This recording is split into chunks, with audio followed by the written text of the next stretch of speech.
Epic Bifrost space opera style Netflix logo. I know that isn't what this movie is, but it's still dope. And I've never actually talked about Netflix's logo animation, but since this is a newish one anyway, I love the thousands of different color strands like different movies and shows all coming together to form the ribbon N. Really great branding.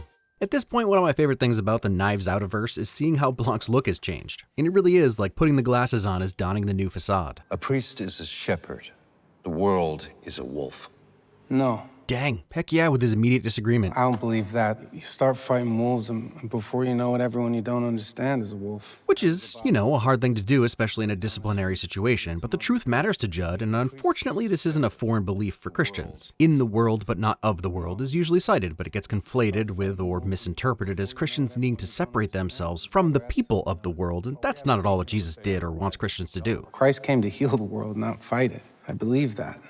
It's this, not this, And look, there are like 50,000 sects of Christianity today, so there are some different takes on this, but this is something that all of them should be able to agree on. Yet I can all but guarantee this was deemed a twisted Hollywood interpretation of Jesus by some. But as a guy who grew up in an evangelical church, I can confidently say that Jesus didn't view the world as a wolf. Judd's interpretation is exactly what Jesus was actually talking about, to be in the world, but not of its violent nature. This probably feels like I'm just preaching off into a tangent, but the reason that Ryan chose this as our opening scene is pivotal to the film. There are some wolves in this story, but they aren't found in the world.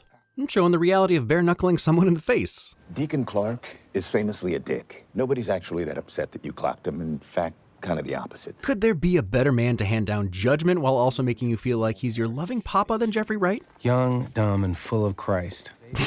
Did an actual spit take first time I heard that. Well played. There could probably be hundreds of dissertations written about this shot, but simply, Wicks definitely sees himself up there. And also, shot is pretty. Ryan plays with light a lot in this one. He even reuses this shot a few times. But you'll notice that as Judd walks in, the church is dark until the sun starts shining in through the windows and altering the color of everything. Love the hard cut to the title and then immediately back to the shot, the sound of the door continuing throughout. I see you've met Martha. Martha? No? Monsignor Wicks. Just the most classic gag done by the most consummate professionals. Also, the 8-inch height difference between Josh O'Connor and Glenn Close really adds to it. She just comes out of nowhere. Father Judd, you are welcome here. I was actually just saying to Father Wicks. Monsignor Wicks. The best part of her correction is that Monsignor is effectively just a title of honor, not an actual office. It's the perfect thing for Martha and Wicks to care about. Whew. This is going great, I think. Rian Johnson has a knack for making his main, non-Blanc protagonist to be so likable. Josh Brolin is my height, 5'10", and he looks tiny next to Josh O'Connor, who is 6'1", but his posture and attitude make him tower over Judd. I've envied the material wealth of others. I've envied the power of great men. Envied my grandfather's power as a priest. I wanted that. Love that his first and second confessions are like the actual things he needs to confess and are both his undoing, wanting the wealth and power of his grandfather Prentice. I've masturbated, standing up, which was convenient. And Wicks really sets him up with his sincere sins before he blindsides him with the fake sexual details. Did you add a little extra squish sound in there, Ryan? Dirty. Oh, and welcome to my church. Emphasis on the my. Even the captions italicize it. Even if it wasn't meant to be the copy of the magazine, its placement is deliberate. And I hadn't prepared, so I had to finish into a copy of Catholic Chronicle magazine. We going for the Guinness World Record for longest push-in ever? 22 seconds? Well done, focus puller and camera operator. Ryan loves to tease us with details. Here we see Martha dressing Wicks, something that is extremely important later. Who's in there, then? Prentice. I'd watch an entire movie of Glenn Close sneaking up on Josh O'Connor. Makes me sick. These kids painting rocket ships all over his sacred resting place. She's got an innocent mind, but the artists were clear. We leave that. A reminder, the shameful sin of the harlot whore. Take my confession? Josh Brolin is great in this film. He's both so casual and also so aggressively pious. It's a real doozy of a mix. Terrifying, actually. He's the embodiment of the never let him know your next move meme. It's the harlot whore. That was Wick's mother. Okay, so what's the deal with that? She was a harlot and a whore.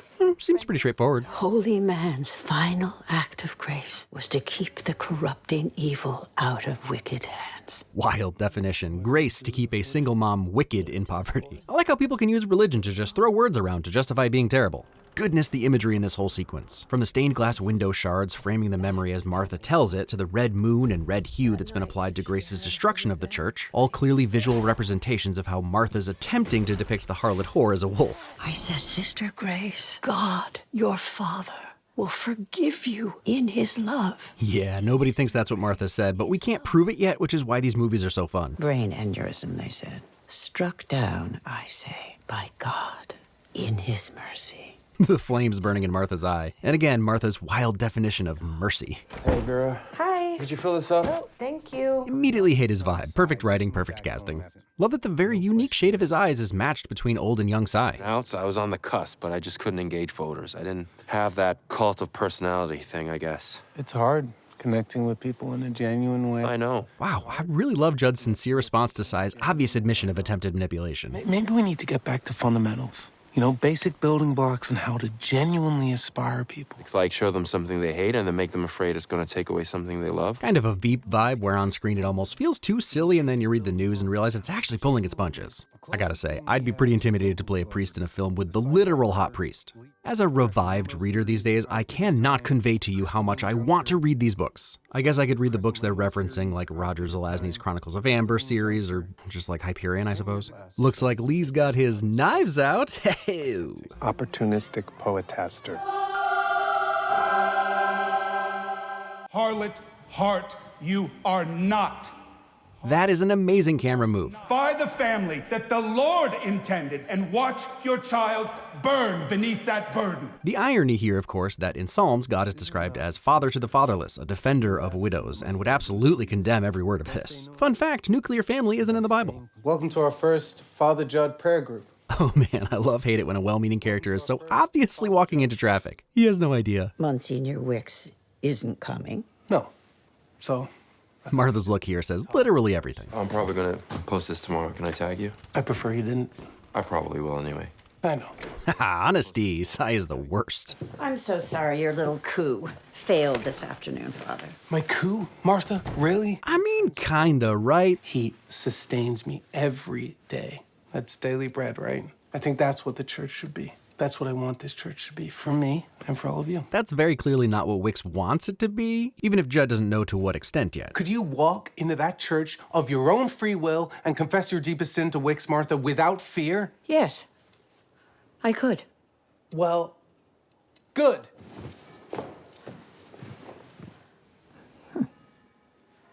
Love of this works both ways. All we know is that Martha just confessed her deepest sin and Wicks is shook. Love the blade sound effect with the signature. The names of Sai's videos are bananas, but my favorite is, if kids want free lunch, they have to work for it. I see a Daily Wire Plus movie in his future. Hey, we saw him take this thumbnail photo.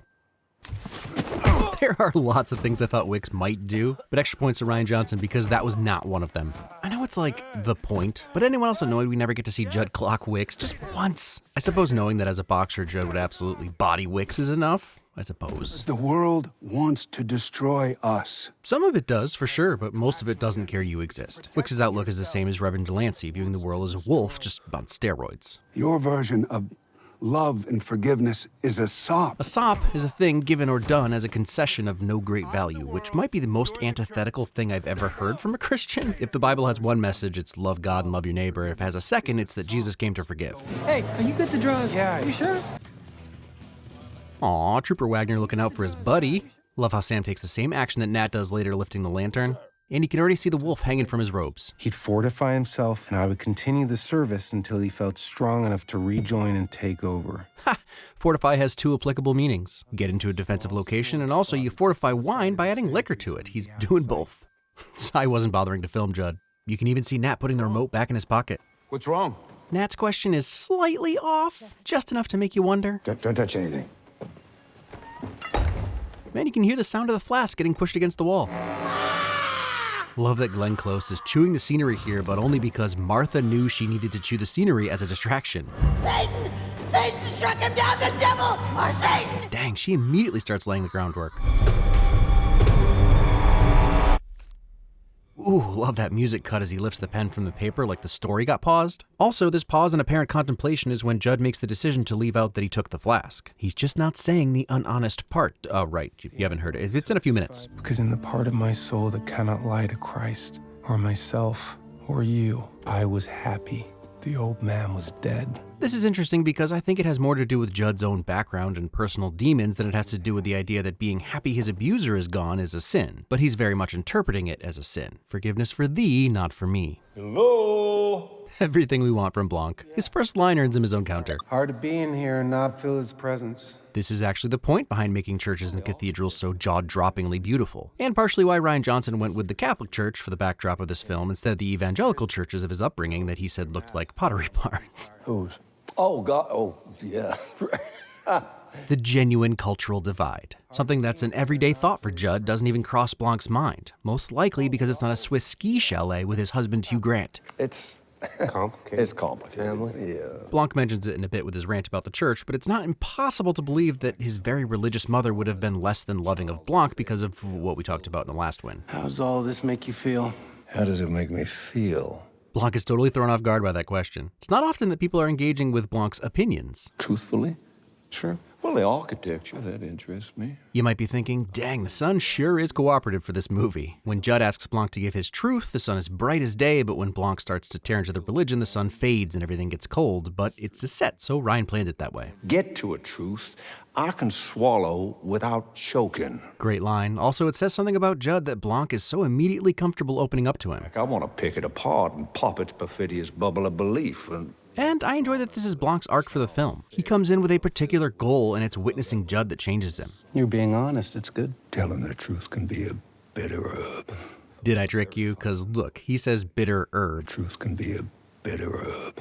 And I'm calling that a Blancism, but I'd also just like to point out that my OCR thought it was belly rub, which can also be true. And this church, it's not medieval. We're in New York. Has more in common with Disneyland than Notre Dame, and the rites and rituals and costumes, all of it. Ha!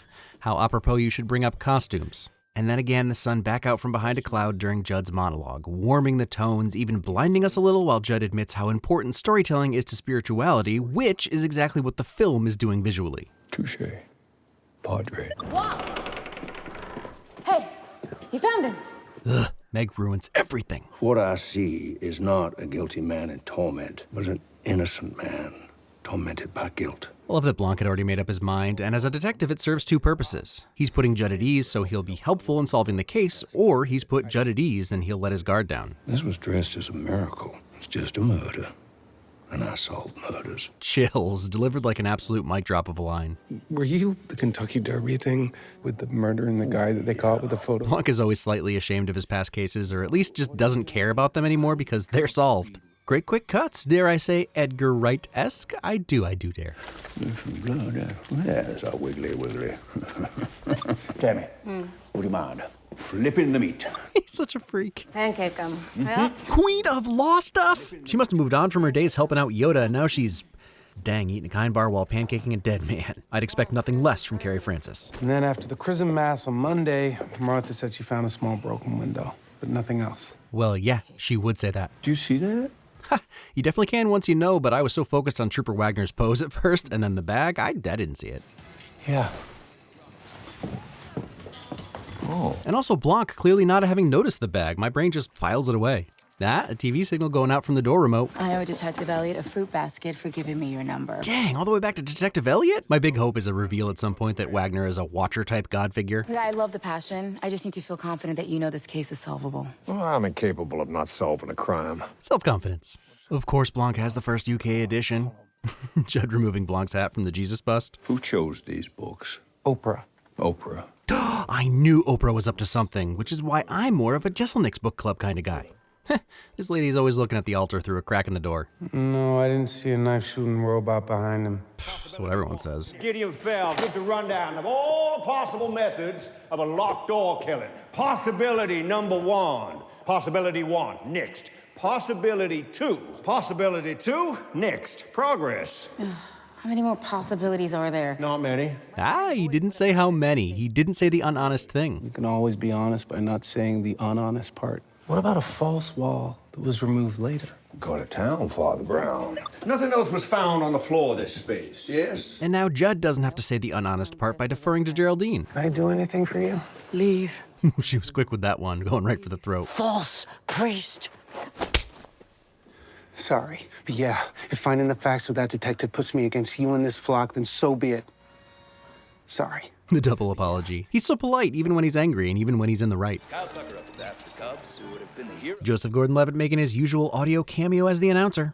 Roscoe Pascoe has some respectable eclectic taste. DC, Marvel, My Little Pony, Pokemon, Star Wars, and also Friday the 13th. God, that suit is amazing. I want that suit.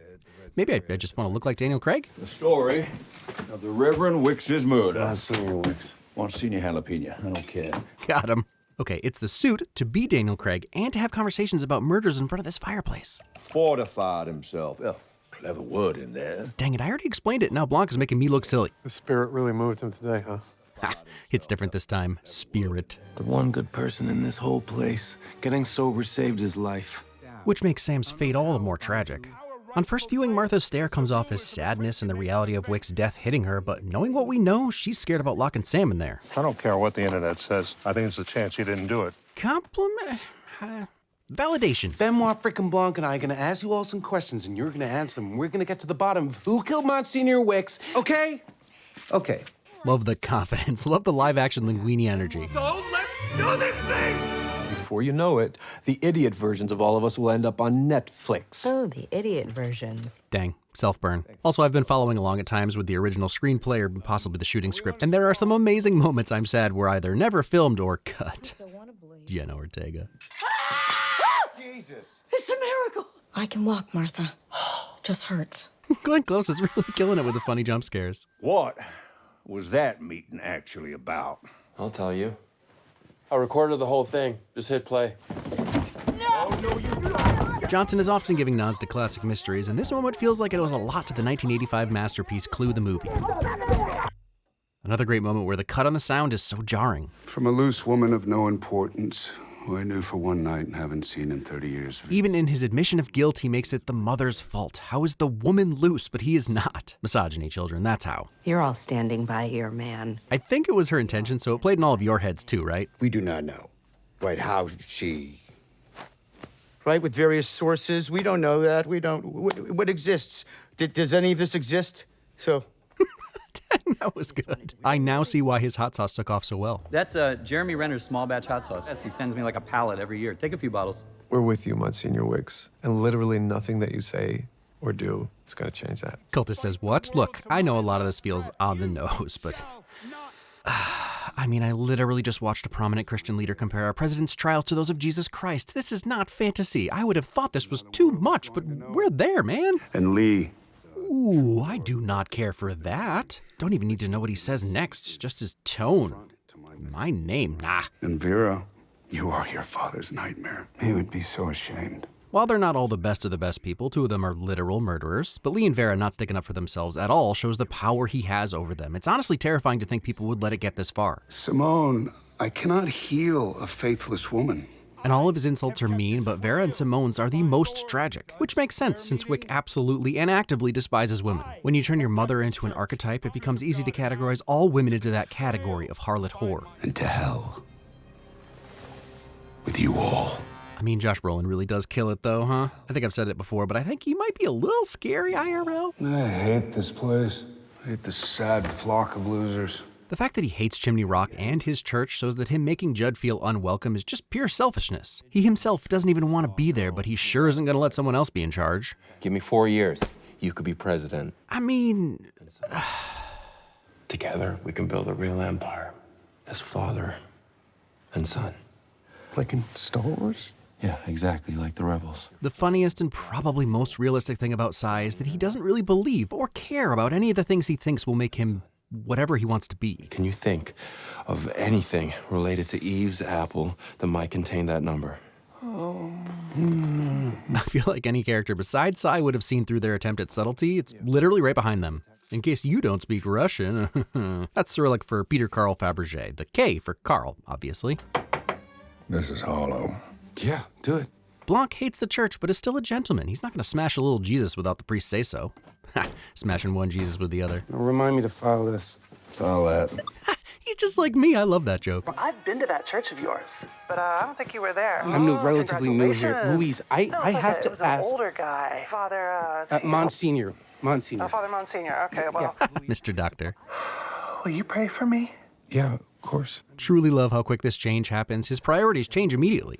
One thing that's a little tricky is why didn't Blanc notice that Sam wasn't at the funeral? And maybe he did, but seeing Nat skulking around in the background dressed up as Sam is the reason he didn't notice he was gone after the internment. You're setting me against my real and only purpose in life, but to serve them and bring them to Christ. This line is the real difference between the philosophies of Judd and Wicks, and while I think it comes from his own guilt and he has some issues, it is very much what he stated in the beginning, that the world is not a wolf, and he'd stick to that to his own detriment. 9 seconds alone and unseen. Plenty of time to do the deed with a concealed knife. That's how it was done. Yes. You knew all along, and you toyed with that poor kid like a cat with a mouse. I don't have the whole picture. I like the misdirection here because Blanc has known all along that someone had to have stabbed Wicks during the confusion, but he wasn't sure who or why yet, so he played it close to the chest. Hadn't occurred to me that you only get one go with the Lazarus door. See, this is why Jesus used a round door. Hey yo, dolly zoom. I saw Blanc jiggle the dead body, and there was still a split second here where I questioned everything I'd seen up until this point. But still, I assume some trickery. Doesn't change how scary this shot is with the white of the robes just coming into view slowly. The mud on the lens makes this whole scene feel even more drenched. Julia said, I don't care for this, which isn't exactly a wife win, but it's definitely the intended effect. It will never not impress me that changing the direction the light originates completely changes people's appearance and even makes their location seem different. What the hell happened? It seems really simple now, knowing what did happen, but I'd given up trying to figure it out at this point, so same Jackie. Okay, Wicks was 100% medically dead. We know this, I'm just saying, right? Right. I mean, there's obviously some Scooby-Doo shit going on here. Scooby-Doo-Doo. Indeed. The groundskeeper is dead. The quick turn of her acting to genuine shock. Dang, that's a good scream, Glenn.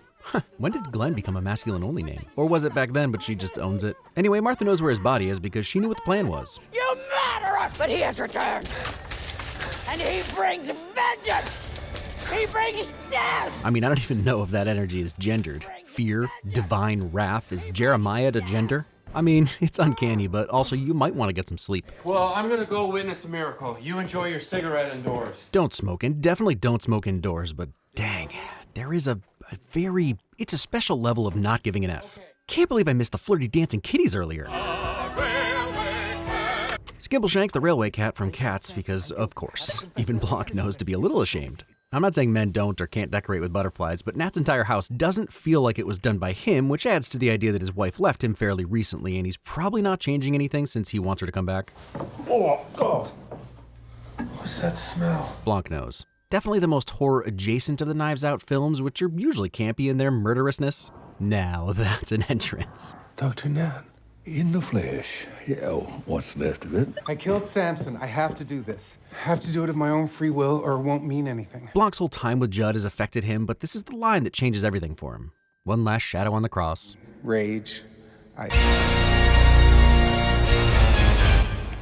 sorry. That was dramatic. Dramatic but appropriate. Dude loves his musical theater. You shall not silence the voice of the Lord, and behold the wickedness and shame of the guilty laid bare before you all. You gotta love that this works on them. This is what they've been conditioned to respond to, and Blanc really loves a performance. There was a second identical lamp, a second identical devil head. Wasn't red, though. It's red now. Thanks, Trooper Wagner. It is time for Benoit Blanc's final checkmate over the mysteries of faith. Love that this is the moment he notices her touching her lips, which makes him change his mind. Damascus.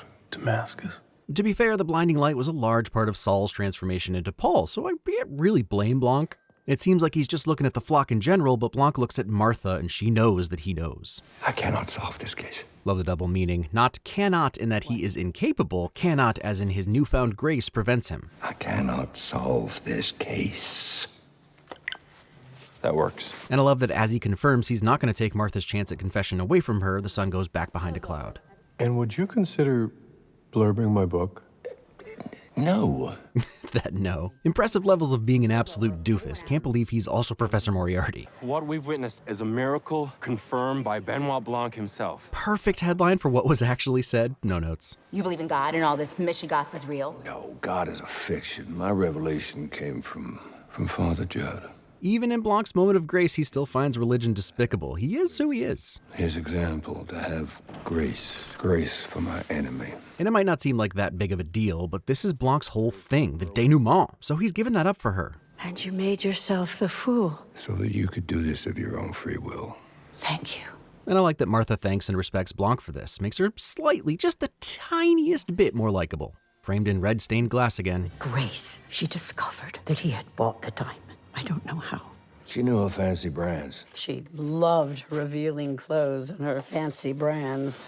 Fancy brands. Oof. Although it's good that he still gets to prove that he knew what was going on. I know where he hid it, and you'll never find it. You harlot whore. Begs the question, was Martha the first to give her that name? Could have been Prentice, but I also have this very icky, uneasy feeling that Prentice wasn't just Wix's grandfather, which would really nail home how hypocritical and misogynistic the entire story is. Not Adam's apple. Ha, because Adam was blameless, right? The Bible doesn't explicitly say he was there with her. Oh, it does say that, but the root of all evil is Eve's apple, and we must keep it from the destitute victim. With defiant pride, I confessed to the wrong priest. I appreciate that she can finally acknowledge that Judd really is a good guy. He was embracing that terrible boy. Absolutely love that even Martha knows Cy sucks. It's revealed about 60 seconds later, but we get a quick head start if you notice the face from the Hollow Man through the glass. Unless. The most deviant way of saying that word. Also, when is Conan going to be arrested for his obvious crimes? Weird cameo from 1935 Conan. More butterflies. But you couldn't do it alone. A weak man, I thought. And who had access to medical-grade tranquilizers. Yes, and that. Love how she switches so casually back and forth from righteous to conniving. You will rise again.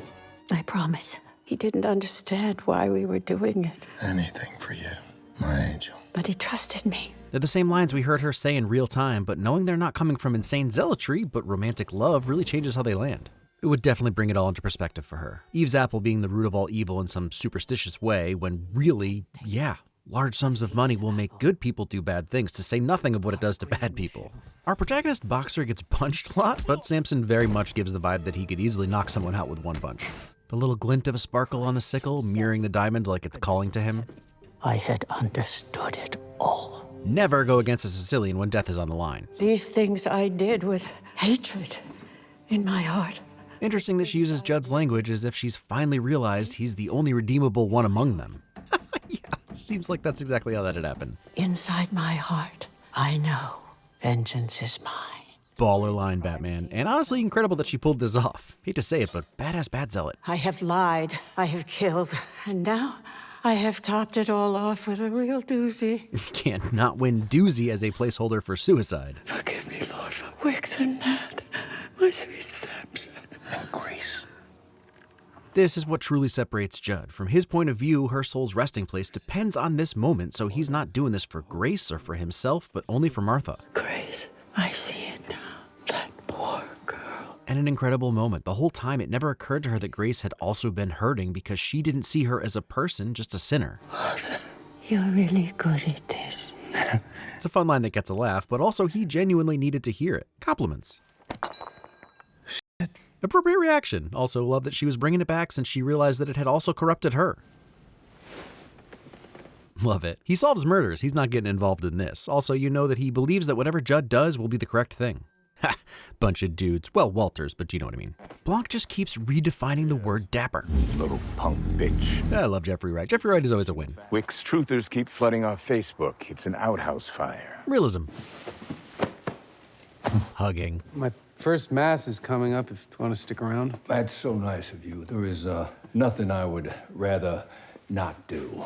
Honesty. This moment places Judd's faith and Blanc's atheism on equal ground. Blanc knew it was important for Martha to confess, not just because it would exonerate Judd, but because she needed to confess to her priest and ultimately to God. That doesn't mean he has to come out of the film a believer. There's nowhere he'd rather not be. And Judd doesn't come away from this experience throwing a middle finger up to God and the church. He's sticking around and giving mass. Judd even changed the name of the church from Perpetual Fortitude, which means courage through adversity, and also ironically shares the root word with fortify, that tricky word Judd used earlier since the root word just means strong. And now it's Perpetual Grace, much more in line with Judd's version of Christianity. The moon is broken, and the sky is cracked.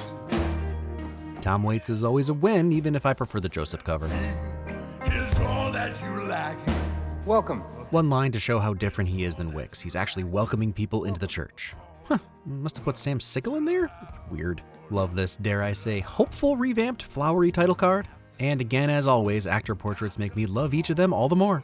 I wouldn't say Rian Johnson is afraid to take a side most of the time. The message is fairly clear in all three of his Knives Out movies so far, and interestingly, they all have one big message in common. Money is gonna screw everything up. Spoilers for the first two if you haven't seen them, but I assume you have. But in Knives Out, Ransom attempts to kill his grandfather and frame Marta because of his inheritance. Miles Braun is the primary antagonist of Glass Onion and kills Andy because she was going to prove he wasn't the genius behind their company and he'd lose billions. And now we have multiple people killing left and right, all because of a big old diamond. I don't think it's as simple as money bad. A primary part of each story is that more than half the people involved are just despicable humans. Marta, Helen, and Judd are the exceptions to the rules. Interestingly, I feel like Ryan pulled more of his punches and left a little more room for nuance in Wake Up Dead Man, which could be because of his upbringing or simply because more than half the people who watch his movies are likely religious to some degree. And while I think I still like Knives Out the best, I appreciate that this one is less cut and dry about which side is bad. Judd isn't an outsider, he's a priest. The outsider is Blanc, who is markedly changed by the end. Who's to say if it will be the type of thing to affect him going forward, but his willingness to let the ultimate mastermind come clean herself is a new direction for him. He had to pull it out of both Ransom and Miles. All this to say that Ryan is still reinventing this genre, and I'm ready for more. Bring on more Blanc. And more Carrie Francis. She and Noah Segan, aka Trooper Wagner, can be our watchers, or monitors, if you will. Time Lords?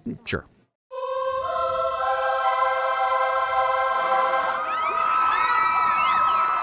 You were on The View. Before I came here, I had a career, I had friends, I had clothing that fit. It's just a murder, and I solve murders.